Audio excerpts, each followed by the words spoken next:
All right, everyone, welcome once again to the Faces of Business. I'm your host, Damon Pistolka, and with me today I have Scott Schindler, System 357, entrepreneur extraordinaire, surfer, skier, firefighter, system builder. Scott, welcome. Hey, great to be here. Man, this is going to be fun. You were just talking about you just got back from Japan. You were skiing in Japan because the powder is so great there.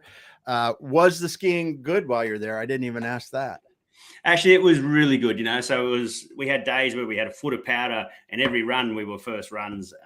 So that was one day. We did have one bad day though. So one day the sun came out, it was beautiful, and then the cloud came over, it snapped frozen. It was like, whoa, wasn't expecting that. And we was like, well, afternoon shopping now. Yeah, there you go. There you go. Good stuff. Well, Scott, we're going to talk a little bit today about, we're here today talking about building a valuable business. You've obviously done that, but we're going to share that with the listeners. And then we're going to talk into some of the things you've done since and helping other people build business, and your speaking and the other things. So we always like to start out with your background. So let's talk a little bit about when you decided back, I believe it was in 2000, to do a little startup called ReNet. Where were you at, and what was the idea that generated this? Really good question. So it was before 2000. I wanted to start a business, and it was only in 2000 where I got the chance, or the fork in the road, where I could sell one property, own the other property, and be debt free. So I went, well, now I can have a chance at a business, right? So if I don't make any money, I've still got a house, and I'm not going to lose anything, and I didn't have house payments or anything else. Yeah. So I got that fork in the road, but I didn't start ReNet in 2000. I actually started ReNet in February 2002. I went through 2 years of trial and error, and ReNet was my 6th attempt at starting up. Wow. So the irony is, in between that, in the first year, I didn't do very well. I was doing okay, but I wasn't really getting any traction, anything that I liked anyway. I had a certain set of rules that I really wanted to achieve in business, the way I thought smart business should run. Nowadays we call it, I teach it as systems, right? Yeah. Just smart, intelligent ways I wanted to run a business. Anyway, after the first year, it wasn't getting any traction. I started looking for work. So thinking maybe I can't start a business, but then not only did I not get a job, I didn't even get a job interview. Yeah. So I persisted, right? I persisted because I had to persist. No one would give me a job. I thought, oh, well, if it's to be, it's up to me. So off I went, and I started learning programming in May 2001. And I went through 3 programs that I wrote, which one was for accommodation, one was for car yards or car dealers, and the other one was for real estate. And the other 2 worked, don't get me wrong, but the one that got the traction and I could see making money out of straight away was the real estate software. Okay. And sure enough, start of 2002, I started pushing it a little bit more, and I started getting lots of clients, and I went, whoa, this is pretty good. So I started the company ReNet. So the entire journey took a few years to do that. And, I had one business that I started, which was computer networking, peer-to-peer networking. And the very first client I went and saw, I said, well, this isn't for me, because this isn't a very intelligent business. I'm just going to be a mechanic. I don't want to be a mechanic. Yeah. My business has to be smart. It has to run on systems and operate. I had terms like time duplication that I really needed to have, right? And I couldn't see myself doing it that way. I wasn't thinking programming at the time. I was just thinking work. And I went, yeah, no, this isn't for me. One client I lasted. That's awesome. So I think so. Back up a little bit. You said it was your 6th. ReNet was your 6th attempt. Correct. So, yeah, and that's awesome. That's awesome that you shared that, because a lot of people see others that have, maybe built a big business and exited and those kind of things. They don't really understand at the beginning how much grinding and changing and just turmoil that you go through to get that thing off the ground. Yeah. And, I guess I did a mentoring session yesterday with a business guy that he's turning over a lot of money. He's got a really successful business, but he wants to get to the next level still. And, we were talking about success in business, and, that grit and determination really only comes from the bad times. When things are going good, you keep churning away, or when it's comfortable, you keep on trying to stay in the comfort zone. But when things don't work out is when you actually dig deep and go, well, what do I have to do? What do I need to change? and that's when things actually happen for you and you become the person you should become. Some people get that because they get fired from their job. They go, I've got to now find a way to make things happen. But if you can find that inner grit and determination before it happens, even better. Yeah. But because as an example, because I didn't get a job, I had to find more. I had to dig deeper. I had to think harder. And I had to then rely upon all the things that I'd learned in 10 years in the insurance business, working for an American insurance business. I had to dig deep and go, no, this is the things I want. So what do I need to change? What do I need to do? So I bought some more books. I read some more books. I learned how to program, and the rest is history. So you program your real estate software, and you began using that. What are some of the things that you found as you're building your business that as you're going along, you go, boy, I didn't really plan on this, or I didn't realize this was going to be that big of a challenge, that you turned into systems later that you've written about? To be honest with you, there was nothing that was unexpected. Okay. That might sound really weird to you. In fact, probably the thing that was unexpected was the success, that it actually worked. Yeah. If I had to go back and do it all again, I should have started doing what I did 10 years before. I should have had to go on my own 10 years earlier. I expected some success, but I didn't expect that much. I didn't expect it to be, look, it felt like selling lollies to kids. I didn't expect it to be that easy once I found the right product. Yeah. But to give you an example, right? So let me give you the example. So it took 2 years from when I left the insurance business to start the company ReNet. So it took about 100 weeks, believe it or not. What I then did for the next 2 years was I had to actually, just like writing a book. Well, so what? I had a program. So what? I now had to go and sell it. I had to have people actually want to pay for it and continue to pay for it. So what I spent the next 2 years doing was starting off building the company. I went out door knocking, asking people to buy the software. And they did. But it took until, this is the thing, Damon, it took until September 2003. That was the last time I knocked on a door to ask someone if they wanted to buy the software. From then on in, we had enough traction, marketing, and so on, leads. We didn't have to physically go knocking on doors anymore to drive the business. So the last time I actually went canvassing and trying to find a client was September 2003. And, by then I'd written an email program, and just I could email people and do marketing, and I had a database, and I had all these wonderful things, right? So it made life a lot easier. And I had a team too. So in September 2003 was the last time I knocked on a door. It was April 2003 when I hired 2 staff. So for the first year or so, I was on my own, just trying to do everything. And I managed, but I got the traction. Then I could hire some staff. Then I got more traction. Then I hired more staff. And it went from there. So if you look at that, it really took about 4 years. So it took about 100 weeks to find the company. Then it took another about 100 weeks to actually establish a company and go, no, this really is a business now. This is a company. This has now got some teeth. Very good. Very good. So as you were building it, were there things in running the company like that you wow, that really surprised me, like supporting the software, or just in the actual operating of the business that you hadn't contemplated when you when you were thinking about the concept and building the software? Well, there was lots of things that I did. I'm going to call it differently to the others. So I was very much so about the people in the business, people first, people over everything, the leadership, the development of the clients. I figured if I helped enough businesses succeed, that they would stay clients, and they'd stay clients, and they'd want to be clients. So I did a lot of training and personal development. I did this sort of stuff with the real estate agents.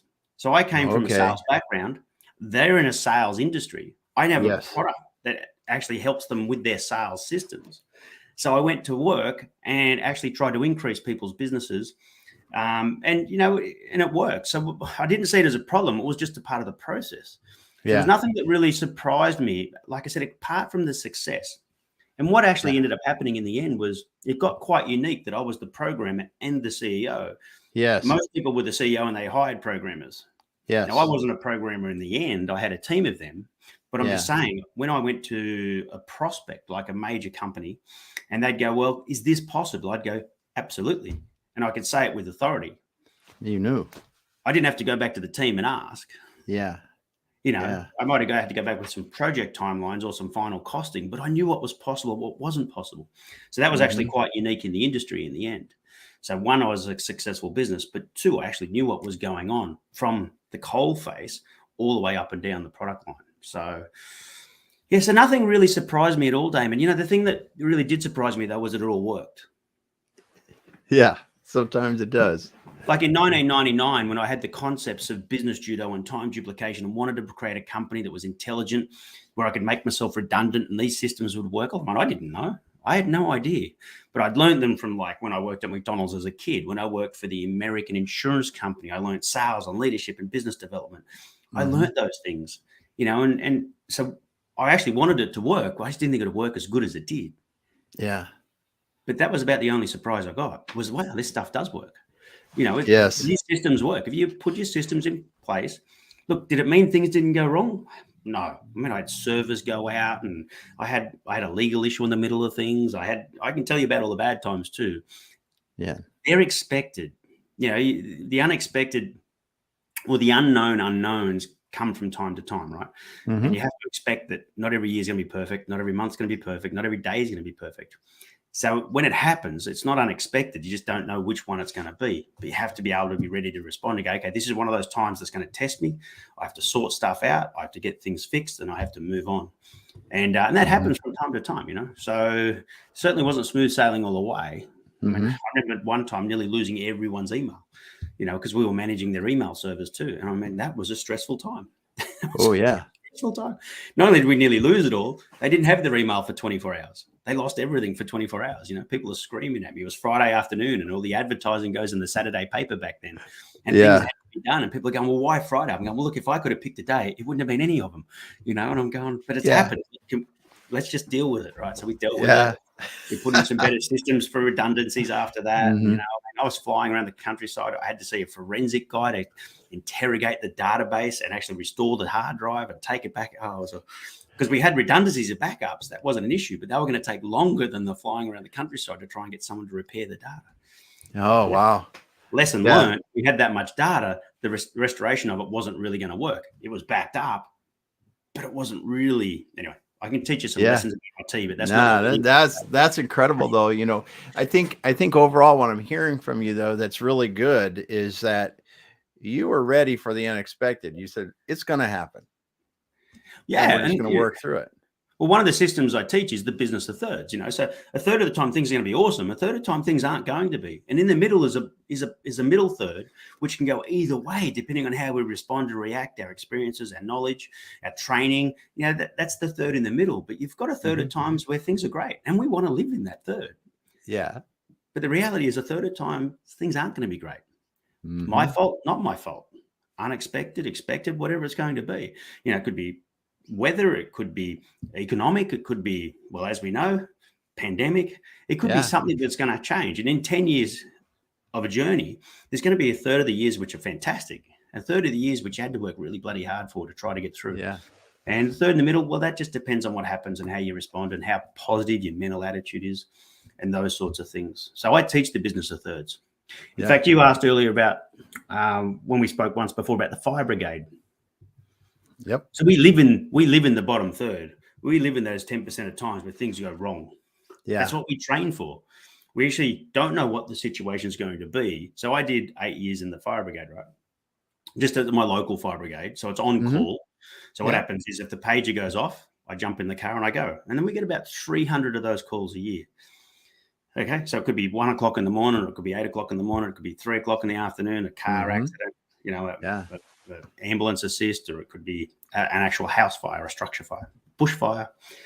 So anyway, when you go to those, we train for those incidents when they happen, but we still don't know what it's going to be.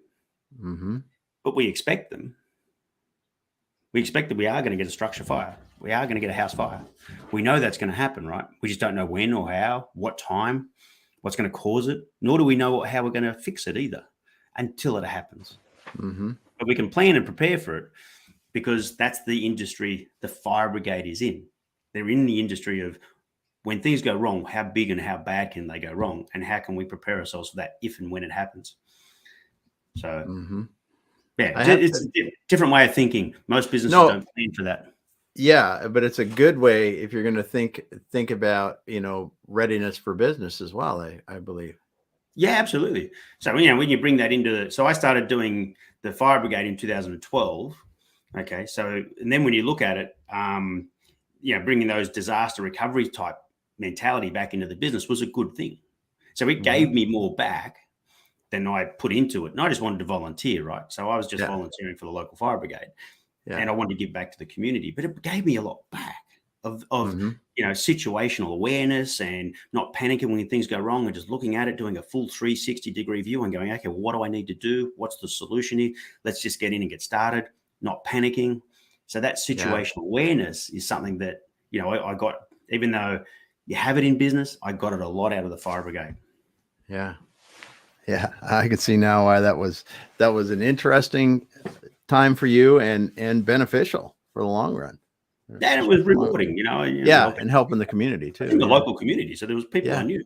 Yeah, exactly. Yeah. Helping your friends and neighbors. Yeah. That's a great thing. So you're sitting here, I mean, you sell your business and everything's great there.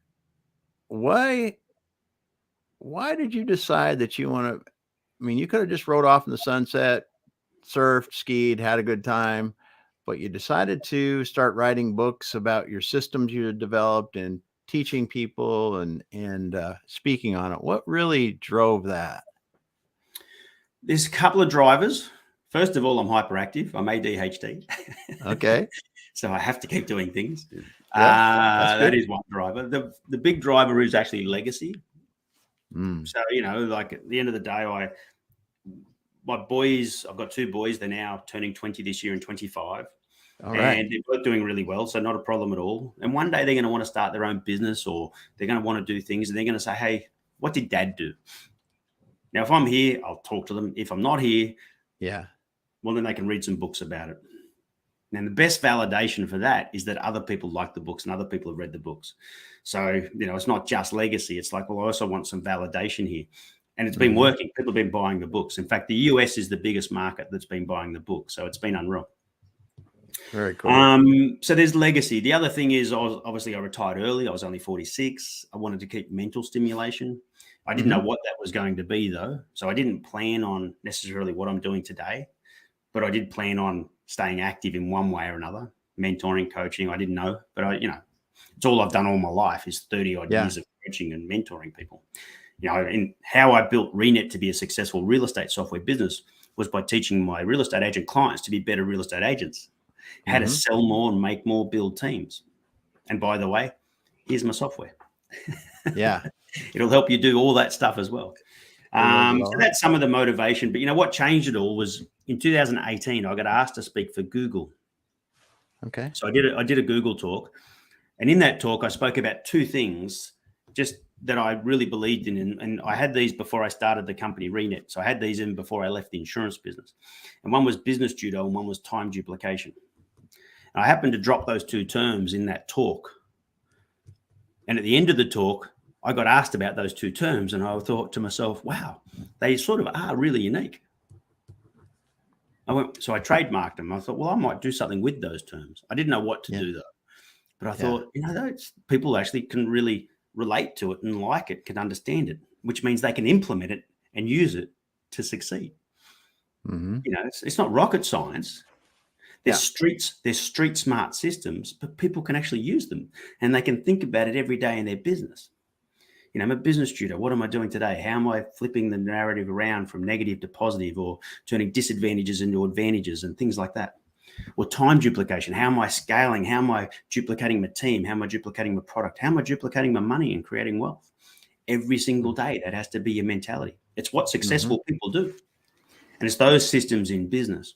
See, I had a system in business at ReNet, which was what I taught the real estate agents was if they put 2 minutes into the software, they will get back 100 minutes for free. So time duplication wasn't an accident. It was a very deliberate action of what I put into the software. It was a very deliberate action of how I built the company up through the team and everything else. What I do now, though, is you're right. I've now written books or writing books. I'm writing a book series. And the first one was the 5 systems. And there's two of them there: business judo and time duplication. Mm-hmm. And you're continuing on. So which book are you? So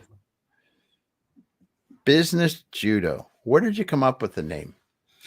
Good question. So I learned in the 90s, I ran sales teams, and my boss, mentor, whatever you call them at the time, taught me a term called mental judo. Okay. So it was like mental judo. If I wanted to achieve what I wanted to achieve, I had to help other people achieve what they wanted to achieve. But how do you do that? Okay, so you have to use a mental judo. And that was, without getting into it, because we've only got a certain amount of time here. I then thought, when I started a business, that I was going to do the same thing, but I'm going to call it business judo. Okay. I'm going to leverage. I'm going to network. I'm going to create win-win-win situations. I'm going to have a positive mental attitude, and I'll have that. So they're some of the things that business judo is. It's that leverage. So I did it, and that was a Scotty term, business judo. So that's where it came from. So all I had to do then was live, eat, sleep, breathe that in the company. Like I said, was there any surprises? No, I knew it worked. I just didn't know it worked as well as it did. Yeah. Yeah. That's awesome. That's awesome. So as you've been teaching people, let's talk about business judo for a minute. Yeah. Teaching people to use business judo. What are some of the feedback they give you on it after they've done it a while? And really, well, this is perfect business judo right now. We're leveraging each other. You're sharing a story to your audience. This is like perfect business judo. But the essence of business judo really isn't these simple things, even though this is perfect business judo. Business judo really comes into its own with positive mental attitude when things aren't going well. That's when it really comes into its own. Yeah. This is great that we're doing this, and you can do this. You can create a networking event. You can leverage other things that are happening in the industries that you're in, or events, or summer or winter, depending on what season you're in. You can do all sorts of basic things, but the essence of business judo is that mental ability to be able to turn those negatives into a positive, or better still, turn the negatives and disadvantages into advantages. Mm-hmm. Yeah, as a simple example is, I had a car accident. Well, okay, I'll buy a new car. I won't just repair the car. I'll get rid of that car. I'll get the payout, and I'll buy a better car. Yeah. That's simple business judo. Yeah. How do I improve the situation out of something that's gone wrong? There's been adversity. How do I improve that? A staff member leaves your business. You go, man, that was a really important staff member. Okay, now I have to find someone new, but I'll find someone better at this and better at that instead. And I'll make it better than was before. Yeah. So things happen all the time, but see, it's how we respond and how we react that makes the difference. Mm-hmm. That's the essence of business judo. How do I flip this narrative? Yes. So when people talk to me about it, it's, it's something that you'll see everywhere is perfect business judo, but it's also something you have to practice. At first, I think everyone understands how to do it, but it has to become a deliberate action every single day that this is what I'm going to improve. This is business judo. Okay, how do I flip the narrative? As an example, it's not uncommon for someone to go, well, there's your problem. There's your problem over there, right? The problem's this, the problem's that. Okay, well, look, anyone can see the problems. Mm-hmm. Anyone can see the problems, right? That's easy to spot. That's easy to spot. And even some of the solutions are easy to spot. Mm-hmm. Okay, you can just do this. Okay, but that's not perfect business judo. Perfect business judo. Okay, well, this has happened, but I want to now not just fix it. I want to improve it and make it even better than it was before because of what's happened. Mm-hmm. Yep. That's funny you're saying this, because I was talking with a client yesterday. I was talking with a client on Friday about this. They had a staff member that was leaving, and we worked through the fact that the staff member was leaving. And this is not like a one-person company. They've got 70 or 75 employees. So it was hard for me to mentally believe that one person was that much that integral to the business, and come to find out it wasn't. But we did that by walking through it and really figured out that, well, this is what we're going to do. We're going to restructure some things, and actually the business is going to be better. And the employee is going to be happy doing what they're doing now in a new role someplace else. So it really is how you look at it, because as you've just mentioned, you can look at that problem, go, oh, there's a problem. And then you can go try to fix that problem. But if you go there and say, listen, we're not only going to eliminate this problem, but we're going to make sure that it never happens again because it's going to be 10 times better, or we put in a foolproof system. That's really the way to do it. But that's great. That's great.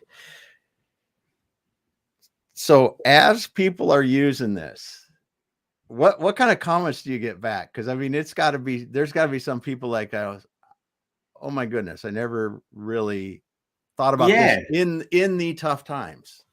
Well, that's right. And in fact, in the book, I'll give a shameless plug. So in the book, the business judo is the second most popular. The most popular has actually been time duplication. And I think it's because it's a penny drop moment. The business I made the most money out of was the rule of 100 and the business of thirds. They're the systems I made the most money out of, and even sugar and cream. But the time duplication had the most feedback because I think it's that penny drop moment. See, the one system that every successful person understands, the one system is time duplication. They duplicate themselves, they duplicate their products, and they duplicate their money. Now, some people can get one of them. A few people can get two of them. I'm talking about in a successful way, but very few get all three of them in a successful way. So you think about it, right? So if you don't have to get up and go to work anymore because you've got enough people doing the work for you, that's a great system. That's duplication of yourself. If you've made a product once, but you keep getting paid over and over for it again, that's great too, isn't it? Well, that's duplication of product. And if you're making money while you sleep because of the money you made before, then that's duplication of your money. So, when you talk to most people, how much money are you going to make this year because of what you did last year? Most people don't have an answer for that. They can talk about their expenses, but not how much money they're going to make because of what they did last year. And what you're doing today, how much residual income and renewable income is that going to give you next year? Yes. So, you had 2000, when I say you, I mean metaphorically. You've had 10 years from 2010 to 2020. Okay? How much of that are you still making money out of today? So we're in another decade. Okay, so between 2020 and 2030, how much are you going to put into making more money, whether it's duplication of yourself, duplication of products, or duplication of the money you make? So that way, by the time 2030 comes, you don't have to go to work anymore. Yeah. Or you can, and you keep duplicating it. That's the one thing every successful person understands. Now, I can't write music like, Katy Perry or someone like that, and they've done it on a hugely successful way. They write a song, they keep getting paid over and over and over for it, right? Beautiful system.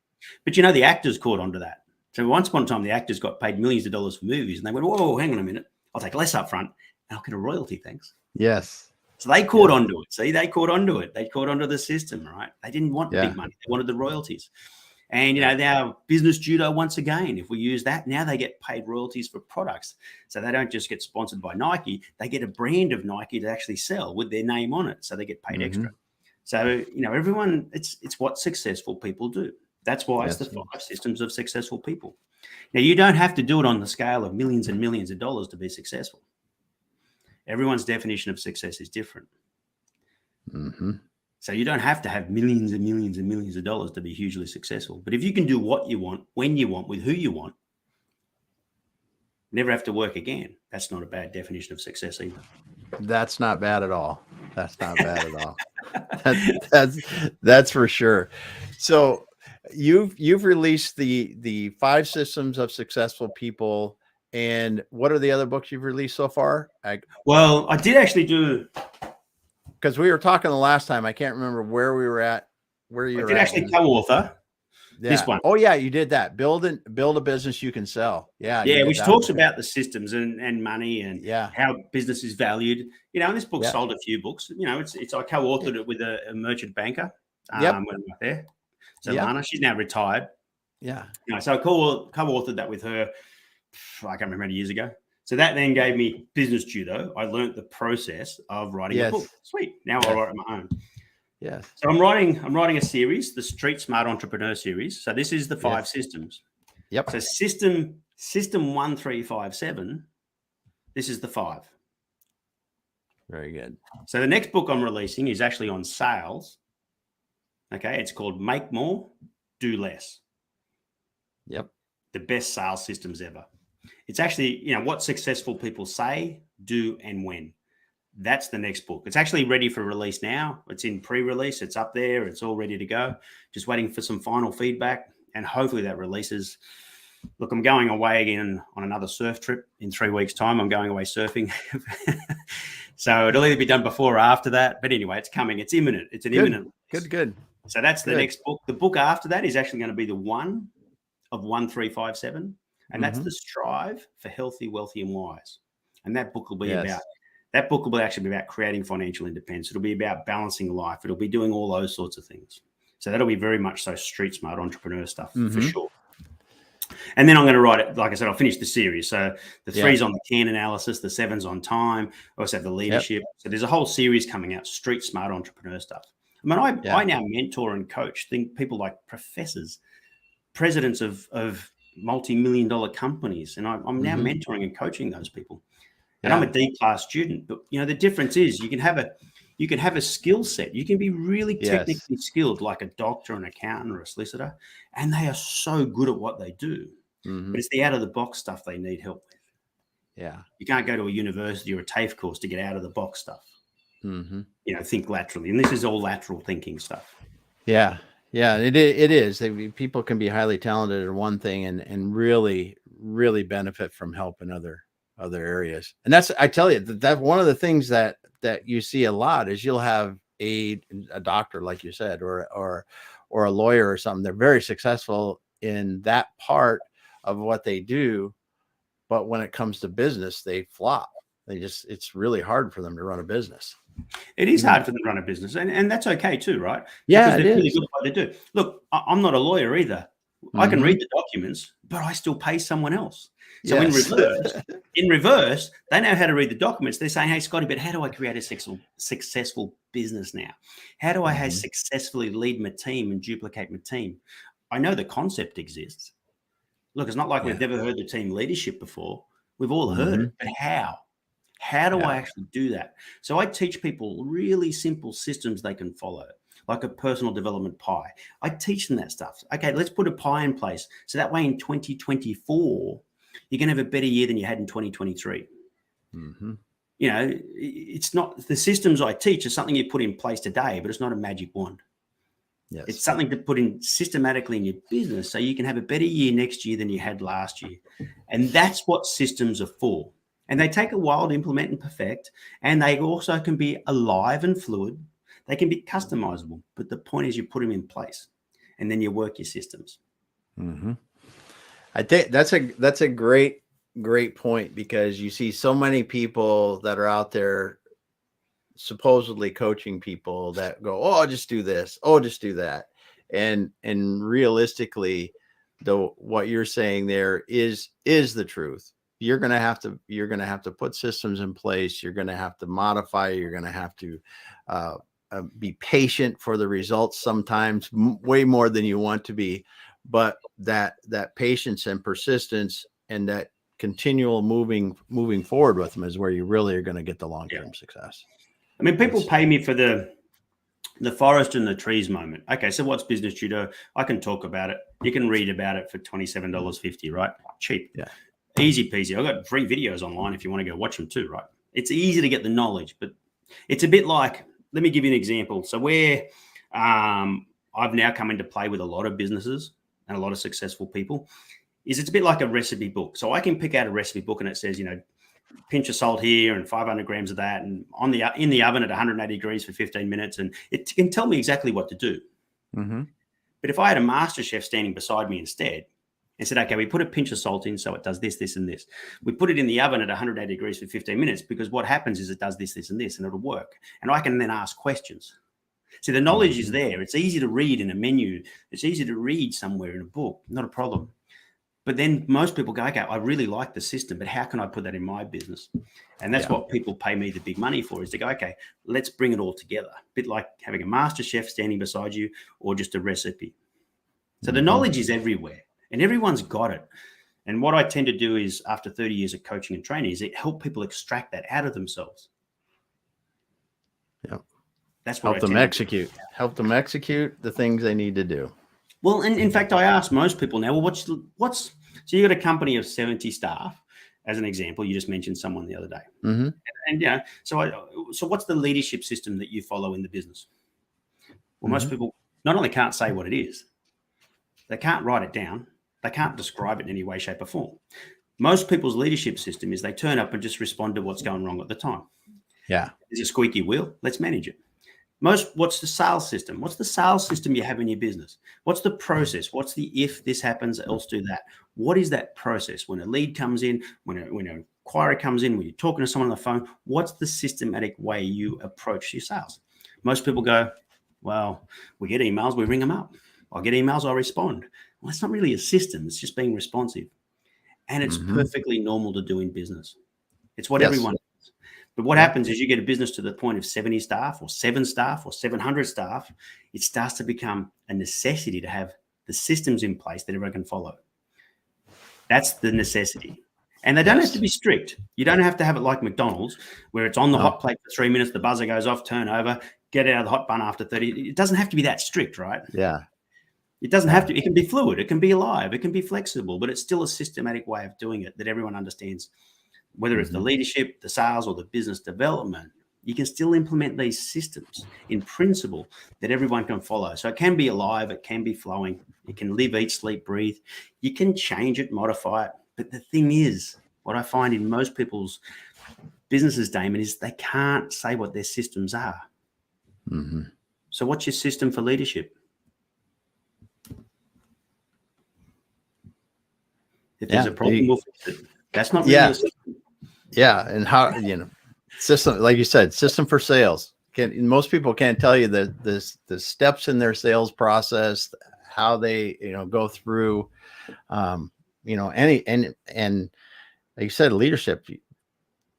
There's a lot of companies that are fairly sizable that don't have an organizational chart. So people would even know, if I was working in the company, who should be my boss's boss, if that's the way it is, or like you said, what does success mean for me?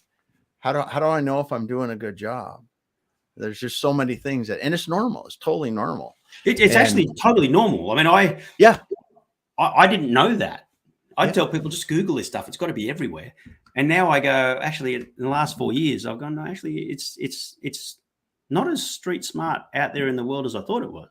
Mm-hmm. So leadership's a buzzword, not necessarily a systematic thing you can do. Yeah. Because people don't have a systematic approach to the way they develop their people, the way they train their people, the way they motivate their people, the way they reward their people. And those sort of systems are what you need in place. Oh, we have quarterly reviews. Well, that's actually the worst thing in the world you can do. Mm-hmm. We have KPIs. Well, who gives a shit? Mm-hmm. They're really not things that motivate and grow the business. They can be accountable, they can be used, but that's not a systematic approach of having quarterly reviews. But that's as much as some people get to. Yeah. Yeah. I'm sorry, I cannot stand the term quarterly reviews or KPIs, even though they have a place in business. I totally understand it. I'm not saying throw that in the bin, because if you throw that in the bin and don't have a better way of doing it, in other words, business judo it. If you don't have a better way of doing it, keep doing what you're doing. But if you want to improve, there's better ways of doing it. Mm-hmm. Yeah. I think, like you said, a KPI might be a better step than yesterday, but it's not your end result where you want to be tomorrow. In a lot of these things, right? It's if you don't have something, take the first step, and then move on, because it's the need. I think a lot of people get hung up on the need for perfection. And they think about, well, that's not quite right. That's not quite right. And they won't start at all. And do you think that you coming at it from a different approach allowed you to move farther, faster with some of these systems? Because it's like, hey, 100%. I'm going to, 100%. So here's the good thing, Damon, is I love this is why it's called the Street Smart Entrepreneur Series, right? Yes. Is because everything for me was an improvement or better. I mean, everything was, right? But for some companies, they think, well, if I implement change, it might get worse, or it might not be as good, and it's not perfect. And let's analyze it. Let's spend some time. And then we'll maybe look at it in 2024 or maybe 2025. And you're thinking, like, really? We need something now. So why not be alive and fluid with it and get the team? Anyway, there's a whole long story here, but you're right. So I wasn't afraid to do things. So I was not afraid to make change or afraid to let my team do it. Mm-hmm. Yeah, the worst decision of all is none. Yes. Or just make a decision. Yeah, delaying because it's not a perfect solution. I mean, that's the thing that I think kills more businesses than anything is they get to a certain point, they've achieved some success, they're doing things, and then the rate of, well, look at any big business, the rate of acceleration of innovation and all the other things that they need to do got them just goes off. Yeah. And then they just can't. Complexity of opinions, complexity of problems, complexity of all that stuff, really exponentially accelerates. I mean, I get it. And it's not as easy. I get it. There's more moving parts and there's more people that need to be involved. And so I totally understand. But yeah, I mean, waiting for perfect is not that good either. I mean, why does a company with 300, 400, 500 staff that's turning over millions of dollars all of a sudden go broke? Yeah. How does that happen? You go, what? How does that happen? So it's, it's either because the people aren't performing or there's no sales in the business. So which one is it? I don't know.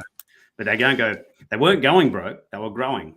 They were successful. So what changed or what didn't change? What didn't respond? So, it's good stuff. It's easy to sit here and say that.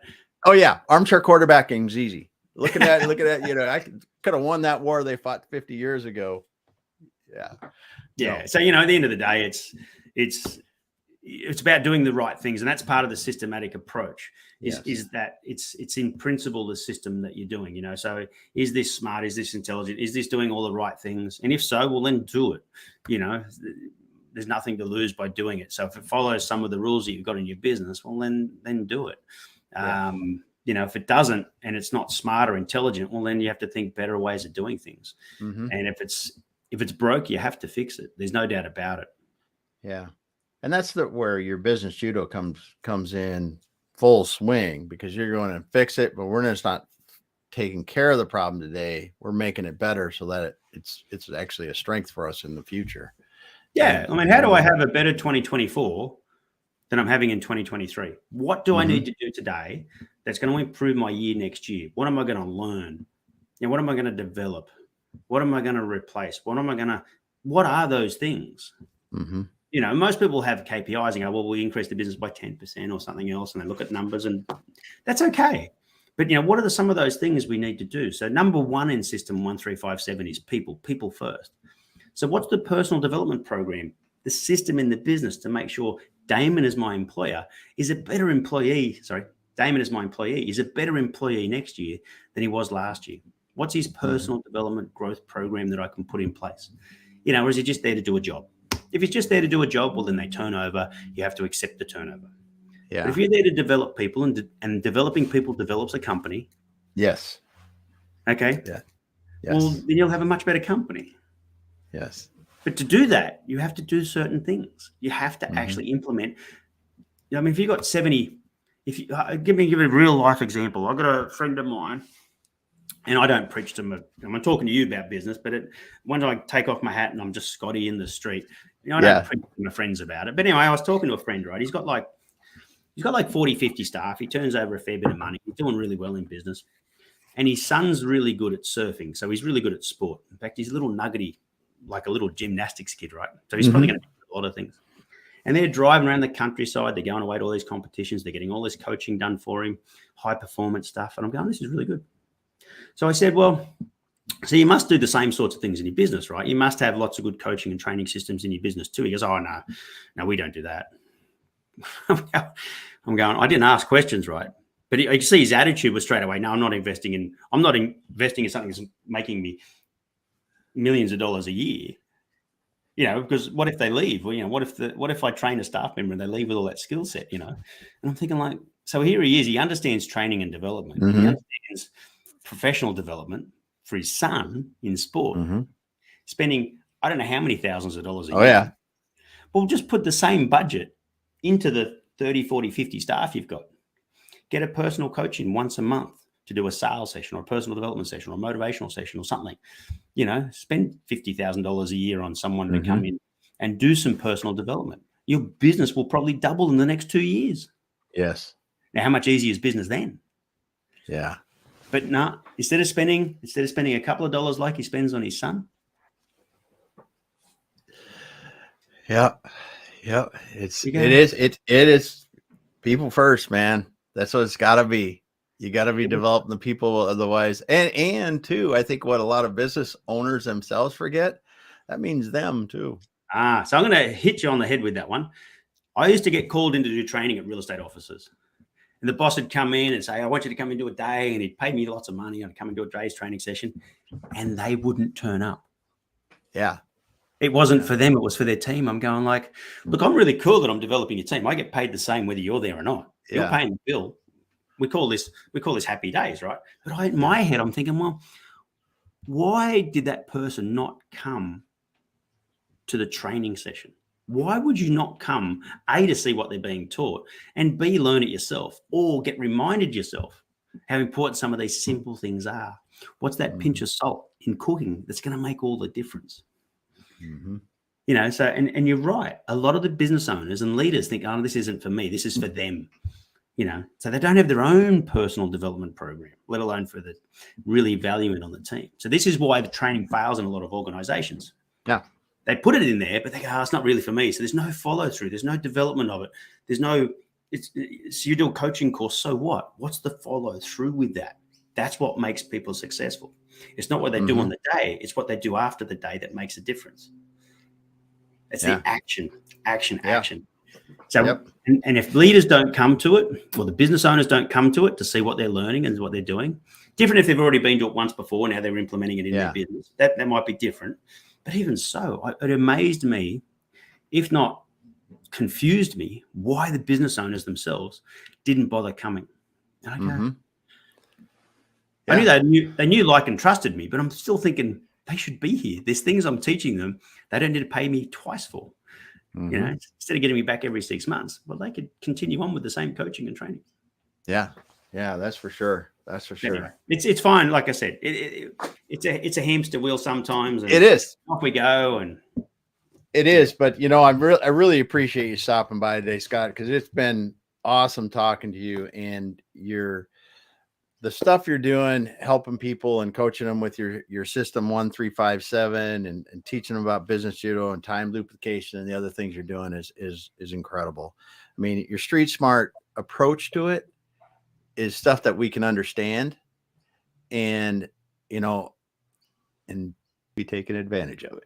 That's what I'm saying. Seriously, like for $27.50. I mean, it's like, and then there's 1,000 books out there. I get it, if not millions of books. So which one do I read next, and what do I do? And it's really confusing in that sense. But what I put in the books, just to talk about it, is all from experience, and it's genuine. I can prove and stand behind all of it. So it's not what I think you should do. It's what I did and how it worked. You did. Yeah, and what you did and how it worked. Yeah, that's good. And now you can go, okay, well, I can do that. What do I need to do in my business? So, very good. Very good. Well, Scott, where can people get a hold of you if they want to? What's the best way to get a hold of you, first of all? Well, I've got my own website, which is scottyschindler.com. They can follow me on LinkedIn. I post some stuff on LinkedIn from time to time, have a bit of fun with that. And that's about it. I don't really get into social media a lot because it takes my time, and I'd much rather go surfing, to be honest with you, Damon. But at the same time, I like to stay mentally stimulated. Yeah. As I said earlier, I'm a bit hyperactive. I sit here holding on to things as we talk. I'm ADHD. So I do put a little bit of time in social media, but only one. That's LinkedIn. Yeah. Yeah. And your 5 systems of successful people, that you can find that on the website. Where else can they get it on Amazon, or is it's only on Amazon at the moment? So I deliberately put on Amazon. I'm about to change that, but at the moment it's on Amazon. Or if you go to my website, system1357.com, system1357.com. If you go to read, you'll actually see the books in there. So, and if they can either order it off Amazon or direct, and I'll sign it and send them to anywhere in the world. So awesome. Well, Scott, thanks so much for being here today. I appreciate it. your real world experience is so incredible to be able to share with people. And I just thanks so much for being here. Well, I can't wait to come to America and do a tour. So I can't do it this year, but maybe next year I end up doing a tour. Unless, there is a couple of small windows. If someone says come over, I might. But at this stage, yeah, it's probably more of a 2024 plan. But I can't wait to come and do a tour and meet all you guys in real for over there. I can't wait to do it. It'll be awesome. It'll be awesome. Well, everyone, thanks for being here today. I appreciate you stopping by. We had some great questions coming in here. You got them answered good. We had Kelly Robinson, Diane Byer, Ken Dunner. Yeah, Kelly's here. And Abdur Rameh. Sorry, man, I butchered your name, but you're from out of Morocco. Thanks so much for your questions. But we'll be back again later this week with another guest. Thanks. Hang out for a minute.